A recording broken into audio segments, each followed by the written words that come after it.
Hi, I'm Phil from Carman Global, and today I'd like to do a walkthrough on the programming features of the Carman I-700 and i300 on the Astra Z18 ECU replacement feature.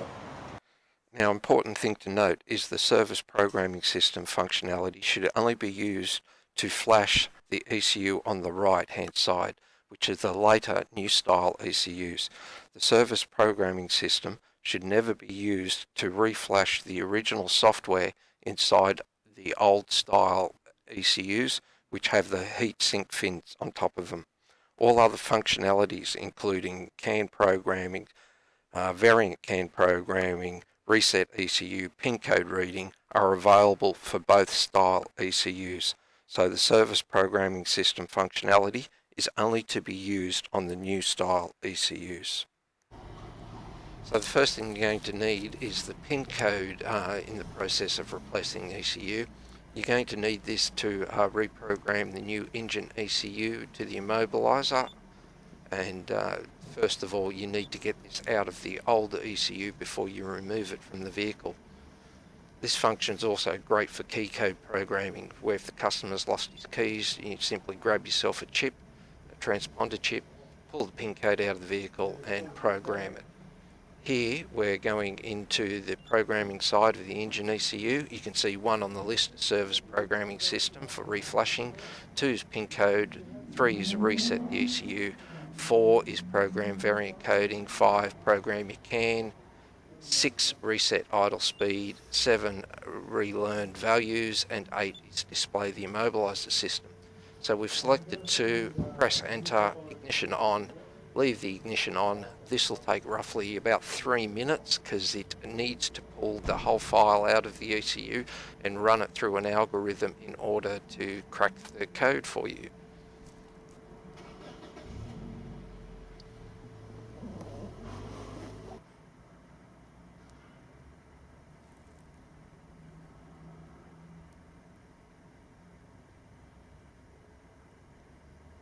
Now 3 minutes has passed, and as you can see it's come up with pin code 9087 with the VIN number. Press enter to continue. Make sure that you write these numbers down on the job card and keep these because you'll need these later on during the programming. So next thing to do is basically switch off the ignition, change your ECU over, install the new ECU, and come back to the service programming system once you've completed.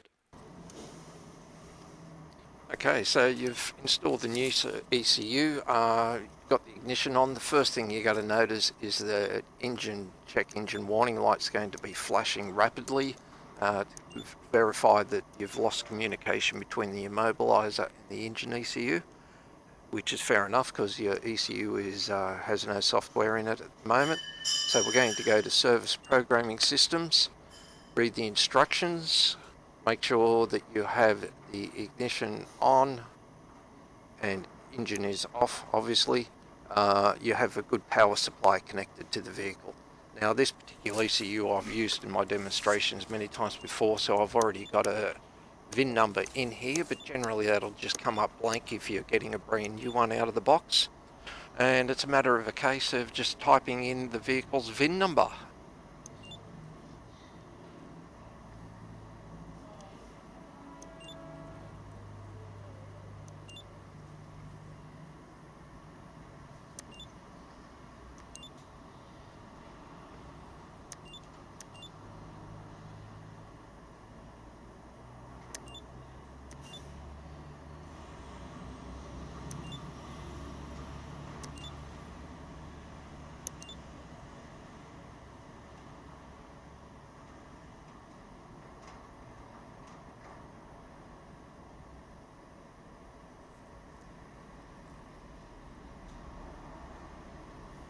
You can see the data count starting to rise there. It takes roughly around 10 minutes to flash an Astra ECU. So once again, make sure you've got a good power supply connected to the battery, keeping it above 12 volts at all time. And I think we'll just jump ahead here rather than sit here watching this.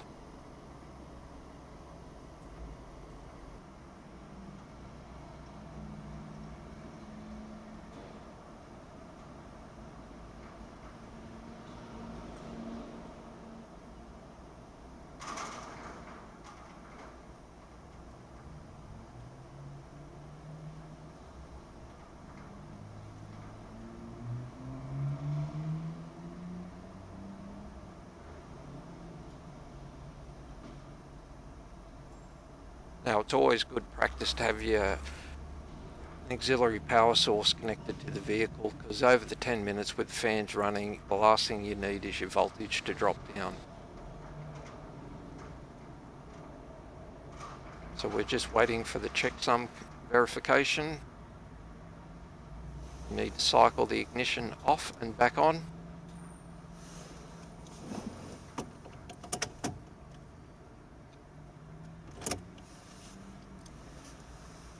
Press enter, and there we have it, programming completed.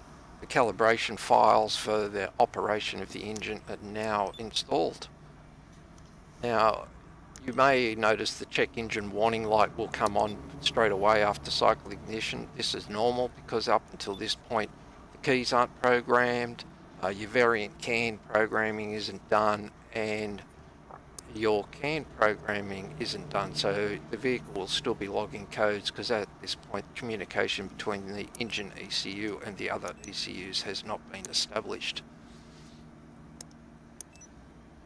So the first thing we'll do is go into the immobilizer, into the body menu.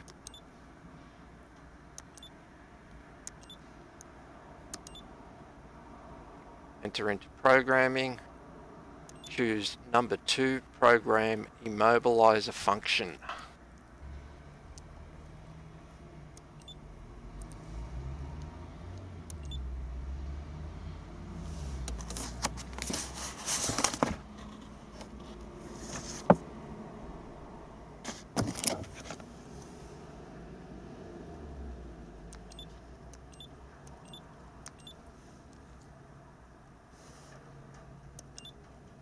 So it was the engine control module that we installed, so we take that selection.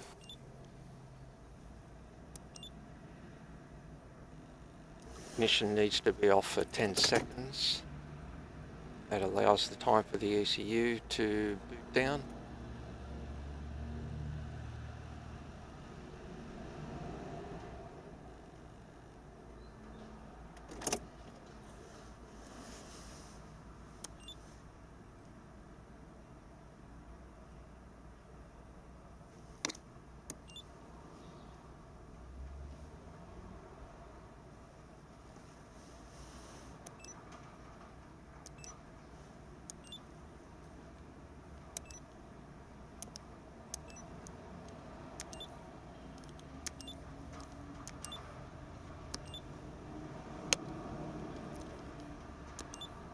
Check the trouble codes, so that all the fault codes in relation to the security not being programmed, keys not programmed, have gone.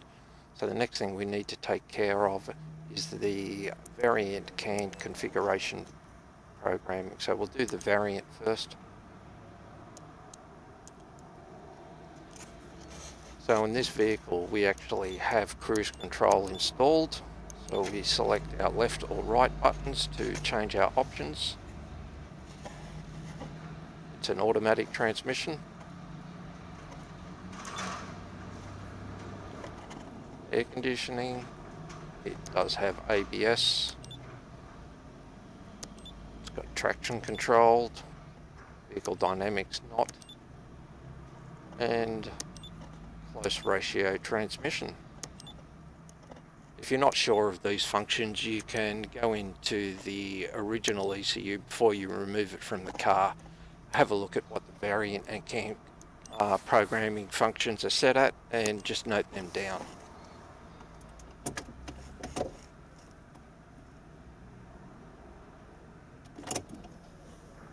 So next we'll go to our CAN configuration. So we'll tell the computer network what signals it needs to be looking for. In this case, because it's an automatic transmission, the transmission is going to need the actual throttle body positions signal for the torque signal.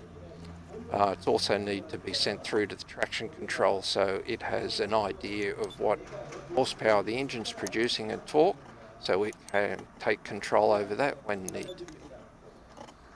Other functions like vehicle speed signals coming off the ABS need to be passed on to the transmission as well. Now, just a note, whenever you are playing around with the CAN configuration or variant configuration on an Astra, you're going to have to do a reset learn values. It is pretty standard. Once you've played around with these and you've made modifications, you'll go to start the car and the car will just wind over, no faults logged. So just reset, do an all relearn, and that will take care of the situation for you.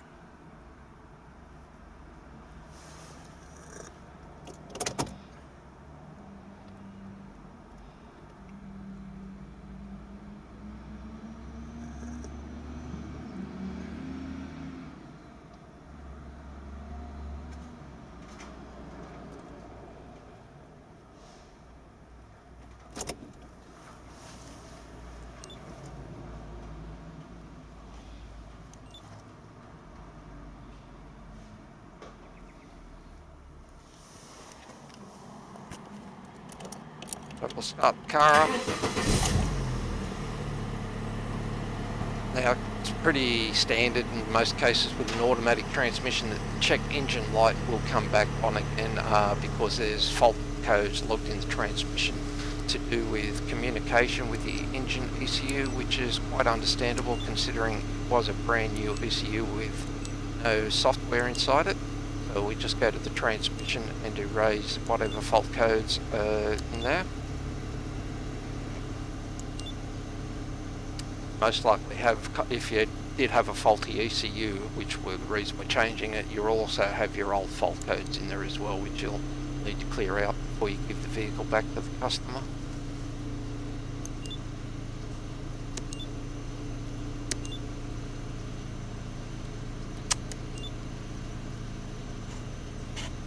And because this communication system involves the ABS, we'll go to the ABS traction control and erase communication faults from there.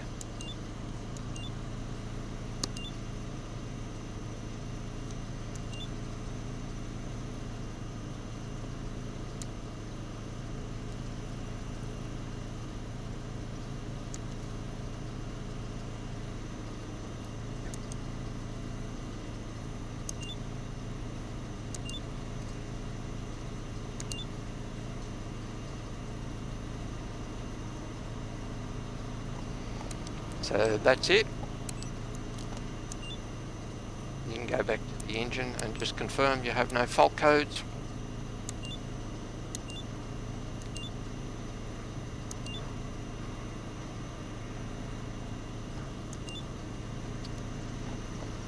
No codes.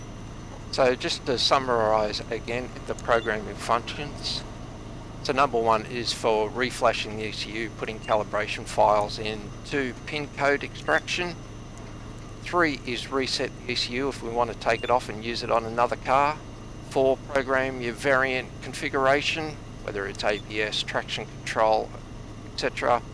CAN communication for our network programming. Program idle speed if you want to alter your idle speeds.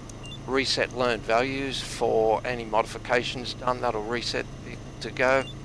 And your display immobilizer.